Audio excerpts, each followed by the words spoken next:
Happy Monday morning, everyone.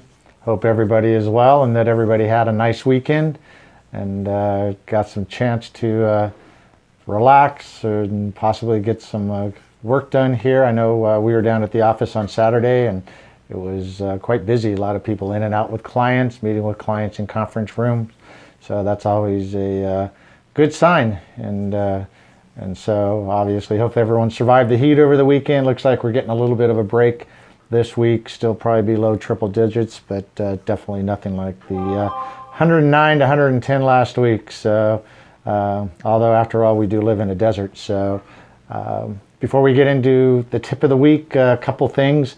First off, last week in our caravan roulette, Lei Ming and Greg were not on caravan, so that $50 rolls over to this upcoming Friday.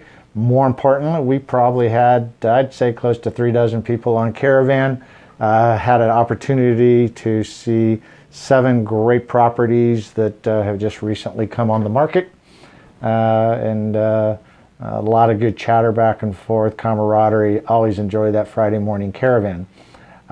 So this week in the office, we've got training, tech training tomorrow with Caesar from 10 to 11, and then this Wednesday, my class last week, we did not get into the residential purchase agreement. We did cover a whole lot of other topics in regards to business development, business planning.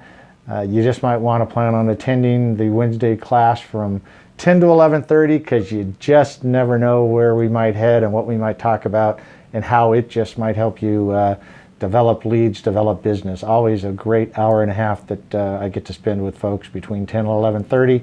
And then, of course, as we just talked about, caravan this Friday, 8:30. If you're getting a new listing or have something, I know I've already got a couple people that have some properties in Roseman they want to get on caravan. So looks like we'll be kind of headed that way, maybe an Antelope Acres property someone mentioned. So if you have something, don't hesitate getting it to me. So, and then once again, before we get into the tip of the week, it was Friday afternoon. We were heading over to the house to see what kind of work had progressed throughout the day, throughout the week. And I'm standing in line behind a couple people having a conversation, and person in front turns to the other person, and they obviously knew each other, and the person said, "Oh my God, made it through another week." And I kind of stopped and thought about that. Oh my gosh, made it through another week. The 5 days, Monday through Friday, represent almost 72% of the week. Weekend represents obviously about 28%. And I thought, how sad to spend 72% of your life thinking you're making it through to live the other 28%. And I don't know, it just kind of struck me that that was kind of sad because as crazy as it may sound, I thoroughly enjoy what I do day in and day out. I looked forward to coming in here this morning, Monday morning, and what the week may hold, the challenges, the opportunities, the successes. And I just kind of thought it was sad to spend 72% of your life living for that 28%. As we all know, no one knows what's around the corner, and life could be pretty short sometimes. And so I guess my thought is that, you know what, you should spend that 72% doing what you enjoy, doing what you love, achieving accomplishments, etc., etc. So anyway, my phone kind of froze here, so excuse me real quick as we get back into the third of 5 weeks and talking about the pillars of building a great legacy. If you recall, we talked about the first week, we talked about, excuse me real quick, character. Last week we talked about attitude. This morning the article in Building a Great Legacy talks about having a vision, which I absolutely believe in. You've got to know where you're headed, what it is that you're trying to accomplish in your life for those around you, your loved ones, your family, etc., etc. The article reads, we all need a vision or a plan for our future. a saying attributed, so you can see that this is live, a saying attributed to the great Yogi Berra goes, if you don't know where you're going, you're likely to end someplace else.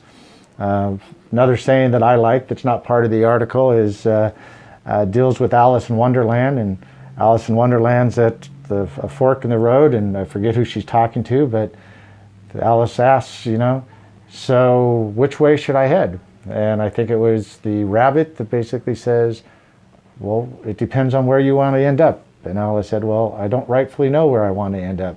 And the rabbit said, well, then it probably doesn't matter which way you head. And so that vision gives you that direction as to where you want to head. So create your future by putting a mark on the wall of where you want to be 1 year from now, 2 years from now, 5 years from now. Craft an action plan that identifies your objectives and critical decision points. Establish a set of milestones that will help you achieve your objectives. Then celebrate each of their achievements as you progress along the way. I think having that vision of where you want to go is so important. It creates excitement in your life. Kind of like Jody and I do. We wake up each morning looking at taking one more step of where we see ourselves 6 months from now, a year from now, 2 years from now, 5 years from now. So that's my tip of the week. Pillar number 3 of creating a great legacy. Have that vision. Know where you are. Know the steps that need to take where you want to get. With that, I'm going to sign off. Make it a great week. Look forward to seeing you around the office. Take care, everybody. Bye-bye.